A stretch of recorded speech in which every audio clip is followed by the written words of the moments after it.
I got that animal ambition. I got that animal ambition. I got that. Hey y'all, Smoak here. What's good?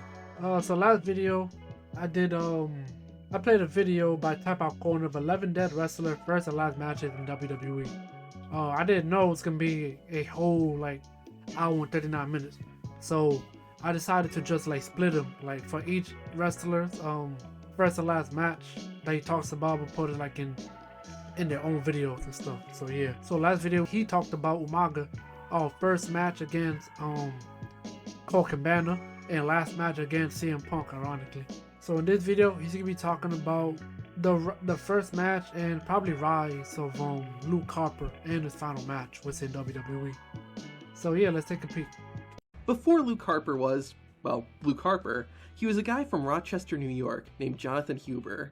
At the start of his career, Harper wrestled inside of a martial arts studio in front of his friends and family. As time moved on, he continued to train and get better, which led to bigger opportunities. By the late 2000s, Luke Harper was wrestling for companies such as Jakara, Dragon Gate USA, and Ring of Honor.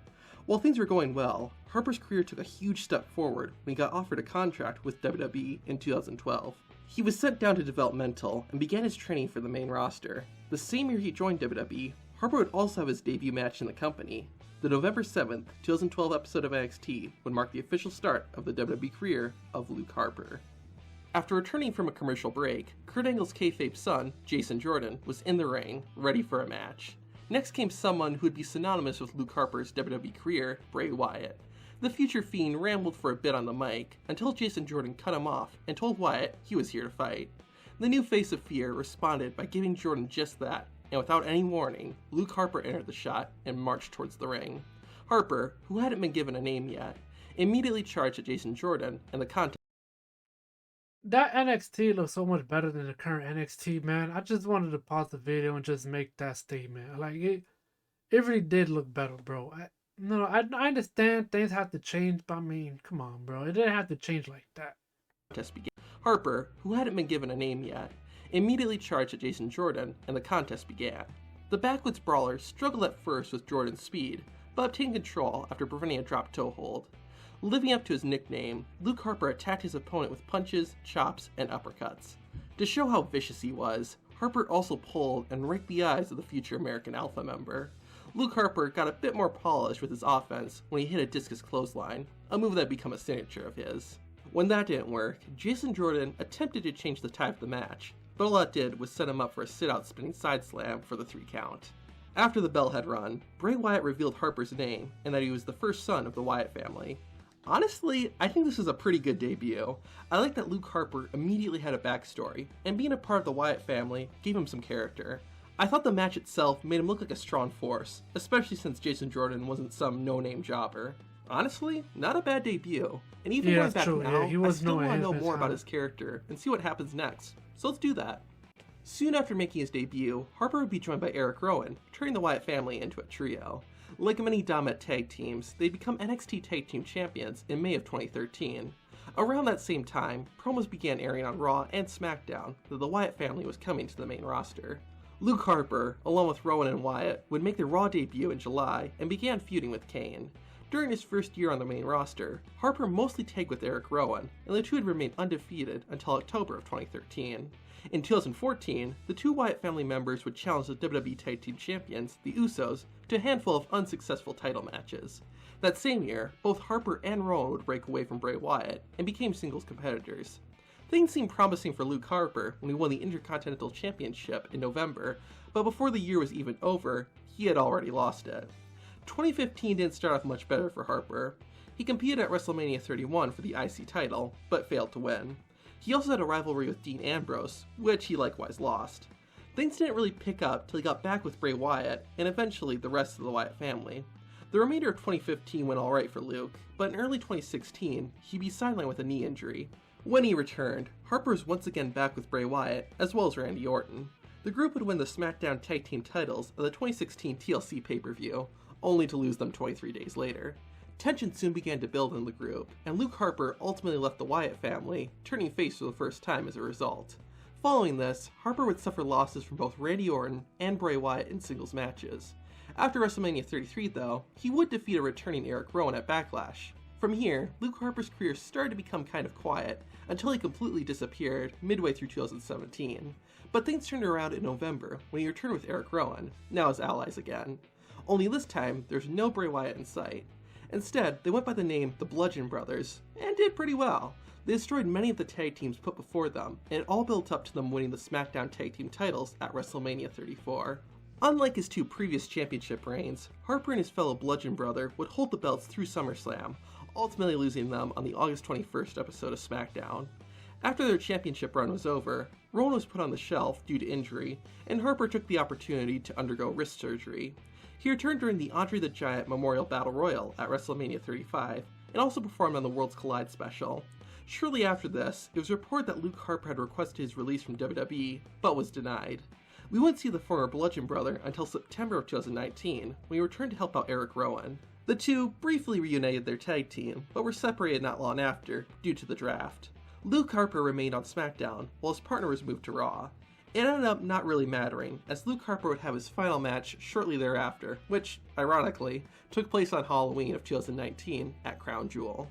During the kickoff show for WWE's fourth Saudi Arabia event, a 20-man battle royal was held, with the winner becoming the #1 contender for the US Championship.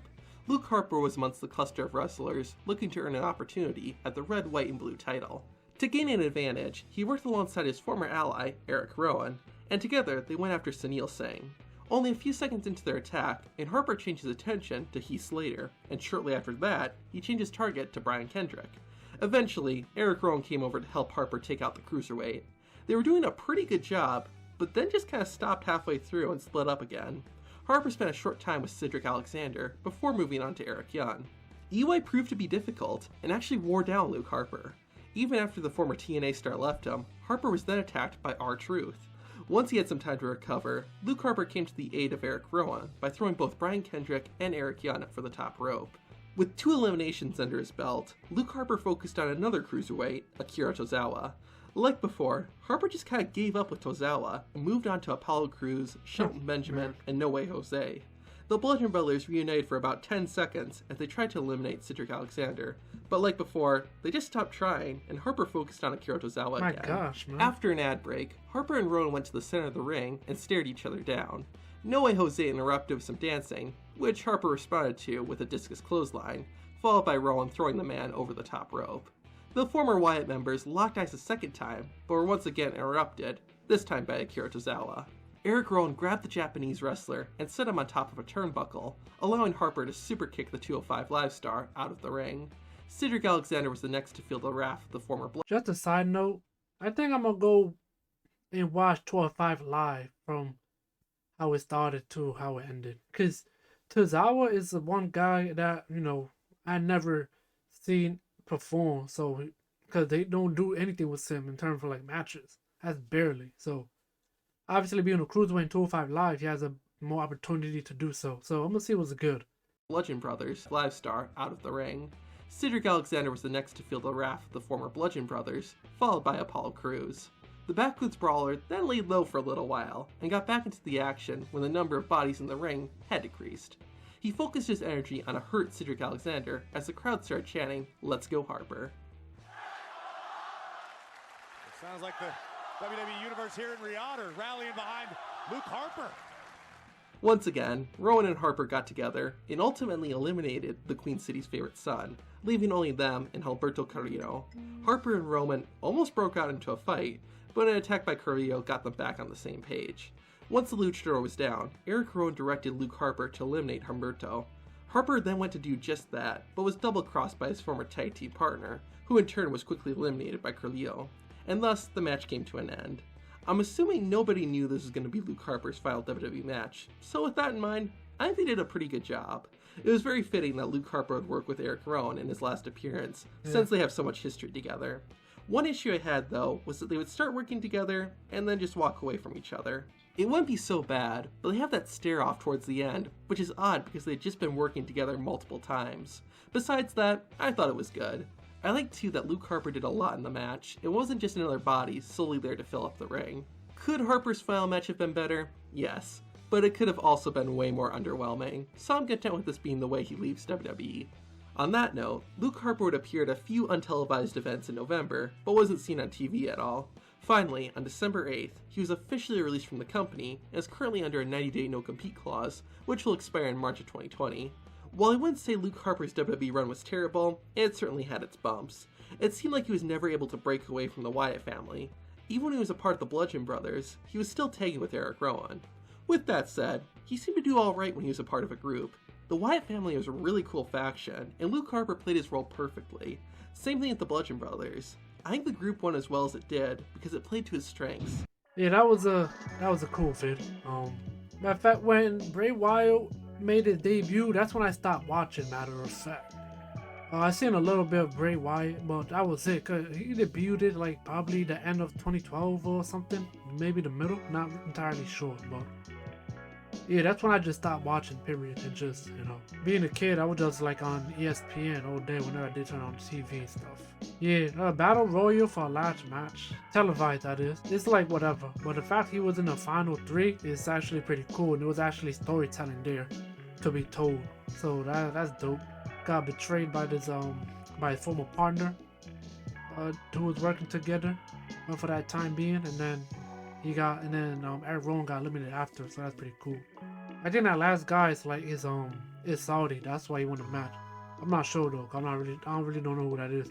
If that is who I think that is, he was in a Maximum Male Models. I think if that's not him and that's somebody else, then sheesh. Cause with Luke Harper, even when he went to AEW, shortly after, I still wasn't watching it at the time, so I'm not really familiar with his work.